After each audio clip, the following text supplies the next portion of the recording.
अमरावतीत 4,500 बांगलादेशी रोहिंग्यांना बनावट जन्मदाखले. किरीट सोमय्या यांनी पोलिसांना दिले 468 पाणी पुरावे. अमरावती महानगरपालिका क्षेत्रात 4,500 बांगलादेशी रोहिंग्यांना बनावट कागदपत्रांच्या आधारे जन्मदाखले देण्यात आल्याचा गंभीर आरोप भाजप नेते किरीट सोमय्या यांनी केला. या प्रकरणी आतापर्यंत 6 जणांविरोधात गुन्हे दाखल करण्यात आले. आज सोमय्या यांनी गाडगेनगर पोलीस ठाण्यात पोलीस निरीक्षक व पोलीस उपायुक्तांची भेट घेतली आणि या संदर्भात सखोल चर्चा केली. त्यांनी पोलिसांना 468 पाणी पुरावे सादर केले असून त्यानंतर प्रसारमाध्यमांशी संवाद साधला. अमरावती शहरात 4,500 बनावट जन्मदाखले दिले गेले असून ते तातडीने रद्द करून जबाबदार व्यक्तींवर गुन्हे दाखल करण्याची मागणी केली. सांगताय बांगलादेशी रोहिंग्या आहे, पोलिसांनी फक्त गुन्हा दाखल केला, त्यांचे खोटे कागदपत्र, पण आहे कोण मग हे लोक, यांच्यावर काय कारवाई होत नाही? ते तुम्हाला नाही, मला थोडं आपण पेशंट म्हणतो ना, हे ठेवावं लागतं. जसं मी तुम्हाला सांगितलं, आज मी 100 नावं दिली की ज्याला जन्म प्रमाणपत्र दिलं पण डॉक्युमेंट काहीच नाही आहे. जर मी इथे जन्मलो, किरीट सोमय्यांनी असा अर्ज केला आणि नायब तहसीलदारनी बेकायदेशीररित्या जर मला इथे जन्माचं प्रमाणपत्र दिलं आणि माझ्याकडे काहीच कागद नाही आहे, तर याचा अर्थ आता पोलिसांनी तपासात त्याला विचारणार, जर इथे जन्माला तर प्रूफ दाखव, आणि नाही आहे मग तू जन्मला कुठे? तर टप्प्याटप्प्याने पुढे जात आहोत. आधी लोकल पोलीस स्टेशन आपलं इन्व्हेस्टिगेशन पूर्ण करणार. ज्या माणसाकडे भारतात जन्माचे कोणते पुरावे नाही त्या केसेस मग ATS कडे जाणार. सर, 468 पानांचे आज आपण पुरावे सादर केले, त्यापैकी म्हणजे ते पुरावे म्हणता येईल की केसशी संबंधित कागदपत्र काय म्हणता येईल? किती लोकांचे पुरावे आहेत? आता कसं असतं की आम्ही सॅम्पल म्हणजे उदाहरण 5,000 अर्ज तर मलाही चेक करता येत नाही, तर मी 150-200 अर्ज चेक केले आणि त्यातनं 100 संशयित. कारण की मी ज्यावेळी आपण तक्रार करतो त्यावेळी तर पोलीस संशयित लिहितात, त्यांचा तपासात FIR दाखल झाला आणि आज माझं ऑफिशियल स्टेटमेंट केलं. याचा अर्थ असा की मी दिलेल्या पुराव्यात त्यांना तथ्य सापडलं. आता सगळ्यात मोठं तथ्य की नायब तहसीलदारनी बेकायदेशीरित्या आदेश दिलेत, मालेगावनी रद्द केले.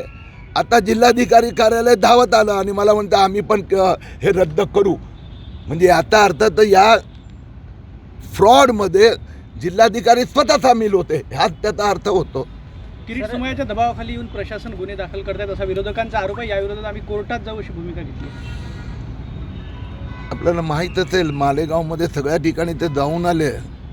काल तर तहसीलदार कचेरीत 2 कर्मचाऱ्यांना पण परवा अटक झाली आणि काल बेल नाकारण्यात आला. तिथे तर वकील जेलमध्ये, एजंट जेलमध्ये, अर्जदार जेलमध्ये, नायब तहसीलदार फरार आणि तहसीलदार कार्यालयातले कर्मचारी जेलमध्ये. म्हणून जे विरोधक आहे ना, मला त्यांना तुम्ही जर ते बांगलादेशी नाही तर रोहिंग्या नाही तर पाकिस्तानी आहे, जर त्यांच्याकडे पुरावेच नाही मग ते भारतातले तर नाहीत ना. मग अशा लोकांचं संरक्षण करणार वोट बँकसाठी, वोट जिहादसाठी. मी ज्यावेळी बोलतो त्यावेळी कागदपत्र पुरावे देतो. महाराष्ट्रात 29 ठिकाणी FIR झाले आहेत, 29 ठिकाणी. तर काही दम नसतं तर झाला नसतं. तुमचे महायुती सरकारमध्ये जे राष्ट्रवादी अजित पवार माहिती आहे, आज 468 पानाचे पुरावे, त्यात 2 प्रकारच्या याद्या आहेत. एक 50 असे केसेस आहे की त्यात फुल प्रूफ, ज्यांनी आपल्या जन्माचं प्रमाणपत्र घेण्यासाठी कोणताही अधिकृत कागद दिलेला नाही आहे. आणि दुसरे 50 अशी यादी आहे की ज्यांनी फक्त आधार कार्ड जोडलेले आहेत. आता पोलिसांनी माझं अधिकृत स्टेटमेंट आज ऑफिशियल, ज्याला आपण कायद्याच्या भाषेत म्हणतोय, त्यांनी ते FIR मध्ये ते जोडून घेतला. बरेचपैकी मोठी चर्चा झालेली आहे. इतका कलेक्टरच्या विरोधात मी केंद्र सरकारचा मिनिस्ट्री ऑफ पर्सनल अफेअर्स यांच्याकडे तक्रार केली आहे. कारण की कलेक्टरचा लक्षात आम्ही 1 महिन्यापूर्वी आणून दिलं की जो कायदा आहे त्यात अधिकार तहसीलदार कार्यकारी दंडाधिकारीला आहेत. आणि अमरावती जिल्ह्यात 5 ठिकाणी नायब तहसीलदार यांनी सुनावण्या केल्या, यांनी आदेश दिले, हे सगळे आदेश बेकायदेशीर आहेत. अमरावती शहरात 4,500हून अधिक जन्म प्रमाणपत्र दिले गेले आहेत, ते ताबडतोब रद्द करायला हवे अशी पुन्हा आज मी मागणी केली आणि माझा तक्रारमध्ये दिलं आहेत. पोलिसांनी मान्य केलं आहेत. मालेगावमध्ये पण असंच झालं आहे आणि मालेगावमध्ये म्हणून जे 2009-78 जन्म प्रमाणपत्र देण्यात आले ते सगळं रद्द करण्यात आले. मला विश्वास आहे येत्या काही दिवसात अमरावती शहरातील हे जे 4,500 जन्म प्रमाणपत्र सगळे रद्द होणार, पुन्हा सुनावणी होणार. सर अमरावती शहर अमरावतीमध्ये अमरावतीचेच आहे ते, त्यांनी तक्रार केली की छोटे छोटे चुका घेऊन किरीट सोमय्या हे विनाकारण समाजाला बदनाम करताय, आम्ही हायकोर्टात जाऊ म्हणून. बाबा, आपल्याकडे घटनेने न्याय प्रणाली, न्याय व्यवस्था तयार केली आहे. ते सर्वोच्च न्यायालयापर्यंत जाऊ शकतात, त्याला अधिकार आहे. जर पोलिसांनी कारवाई करताना कुठल्या तरी एखाद्या प्रकरणात त्रुटी राहिली असेल तर सर्वोच्च न्यायालय, पण आपल्याला दिसते ना, मी तर तुमच्या समोर उदाहरण, कारण की मालेगावचं पहिलं प्रकरण बाहेर निघालं, 34 लोक आतमध्ये आहेत, 29 FIR झालेले आहेत. आणि जर कुठले कागद थोडे राहिले असेल तर त्या महाशयानी येऊन पोलिसांनी तहसीलदारांना द्यावे. येत का नाही आहे कागद देण्यासाठी, येत का नाही पुढे? अरे फक्त कागद नाही, बोगस कागद दिले गेले आहेत, फर्जी डॉक्युमेंट, बेनामी व्यक्तिमत्व तयार करण्यात आले. इथे अमरावतीच्या एका तालुक्यात अंजनगाव सुरजीमध्ये 120 लोकांना थर्ड पार्टी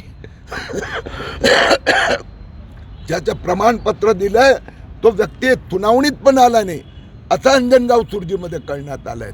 भारताच्या संरक्षेचे मी कोणालाही खेळ करू देणार नाही. एक शेवटचा प्रश्न, अमरावती जिल्ह्यात अतिसंवेदनशील म्हणून अचलपूर तालुक्याला म्हटलं जाते, आज तुम्ही त्याच अचलपूरमध्ये चालला, नेमकं काय आहे, काही पुरावे आहे का तुमच्या अचलपूर? दिले ना दादा, सगळेच पुरावे दिले. अचलपूरमध्ये FIR झाली, 2 FIR झाले, एक माझ्यातर्फे झाली, एक तहसीलदारतर्फे झाली.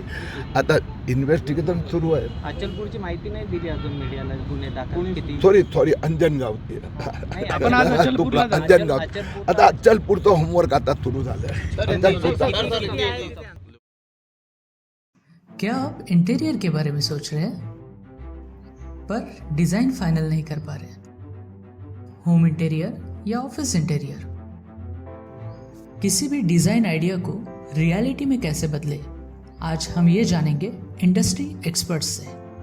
हमारी कंपनी जो है डिज़ाइन ब्यूरो, उसमें interior designing, renovation, architectural design, landscaping end renovation, furnitures, ये सारे जॉब्स हमारे यहाँ होते हैं. और पिछले 20 साल से हम लोग इस फील्ड में हैं. और इसमें 2 से 3 कैटेगरी आप इसको डिवाइड कर सकते हैं, जिसमें कि हम रेसिडेंशियल बोलते हैं, कमर्शियल बोलते हैं और रिनोवेशंस बोल सकते हैं. बेसिकली क्लाइंट्स की नीड्स को अंडरस्टैंड करना, सो नीड बेस्ड एनालिसिस हमारे यहाँ होता है. सो क्लाइंट्स के लिए हम लोग परफेक्ट इसलिए हो जाते हैं, या हम उनके लिए दोबारा, या किसी क्लाइंट्स के लिए हम चौथी बार काम कर रहे हैं, because of their confidence with us, कि वो हमारे ऊपर रिलाय करते हैं. हम लोग अमित को पहले से ही जानते थे, तो उनको हमने बुला के उनको जो स्ट्रक्चर है, यहाँ पे ब्रिक्स वर्क चल रहा था, तभी से उनको कांटेक्ट किया, उन्हीं को जगह दिखाई, उनको स्पेस डिजाइन करने के हिसाब से कांटेक्ट किया. उन्होंने डिजाइन बना के दिया काफी अच्छा. जो भी उसमें जो भी चेंजेस थे उनको वर्कआउट किया हमने. जब जो मटेरियल लेना था वो साथ में हमारे आए, सिलेक्शन के लिए आए. वो जो भी सारा सिलेक्शन उन्होंने काफी अच्छे से करवाया. जो भी उसके बाद में जो एक्सपेक्ट था उससे ज्यादा बेटर ऑफिस उन्होंने बनवाया. बजट अगर आपका लिमिटेड है तो लिमिटेड बजट में भी आप एक अच्छा इंटीरियर कर सकते हैं, ये हमारा विश्वास है. और हमारे क्लाइंट्स के लिए हम वही दे रहे हैं, और उसी से हमारा क्लाइंटल बड़ा है. हर क्लाइंट की एक अलग स्टोरी होती है, उनका एक अलग रिक्वायरमेंट्स होता है. कई बार ये सारा मिस आउट हो जाता है, हम अपने डिज़ाइन उन पे लाते हैं, वो नहीं होना चाहिए. उनको क्या चाहिए वो हम डिलीवर कर सकते हैं, बस वो उनके बारे में हमको समझना पड़ेगा. तो हमारे इसमें हम एक ही बोलते हैं कि ड्रीम कम्स ट्रू. आप ड्रीम देख रहे हो, हम उनको फुलफिल करेंगे, वो हमारी रिस्पॉन्सिबिलिटी है.